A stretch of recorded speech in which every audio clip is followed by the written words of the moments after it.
শুভ সকাল বন্ধুরা, তোমরা কেমন আছো? আর কেমন আর থাকবো বলো, যা দেশের অবস্থা, এসব ঘটনা দেখে মনের অবস্থা একদম ভালো নেই। তাও কি করবো বলো, পেট তো আর মানতে চায় না। সেই জন্য সকাল সকাল তোমাদের জন্য নিয়ে এসেছি একটা টিফিনের রেসিপি। তো টিফিনে আমি বানাবো আলু চচ্চড়ি, তার সঙ্গে থাকবে গরম গরম রুটি। তো চলো, আলু চচ্চড়ি বানানোর জন্য আলুর ভালো প্রথমত আমি কেটে ধুয়ে নিয়েছি। এরপর দেখো আমি কড়াই চাপিয়ে দিয়েছি। কড়াই তেল গরম হওয়ার পর সামান্য কাঁচা লঙ্কা ফোড়ন আর জিরে ফোড়ন দিয়ে আলু আর টমেটোগুলো তেলের মধ্যে ছেড়ে দিলাম। এরপরে আলুগুলো ভালোভাবে নেড়ে নেড়ে আমি লাল লাল করে ঢাকা দিয়ে ভেজে নেব। তো চলো, এর মধ্যে আমি নুন হলুদ দিয়ে ঢাকা দিয়ে ফেলেছি।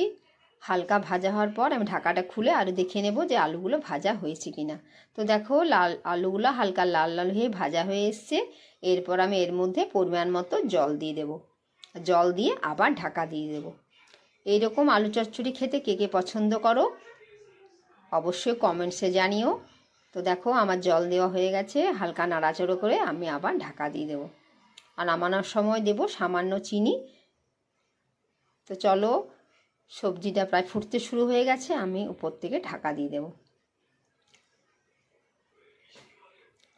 চলো, আবার আমি রান্নাঘরে চলে এসেছি। দেখো, সবজির জলটা প্রায় শুকিয়ে এসছে। এরপর আমি দেব উপর থেকে সামান্য চিনি। চিনি দিলে কি বলতো, তরকারির টেস্টটা খুব সুন্দর আসে।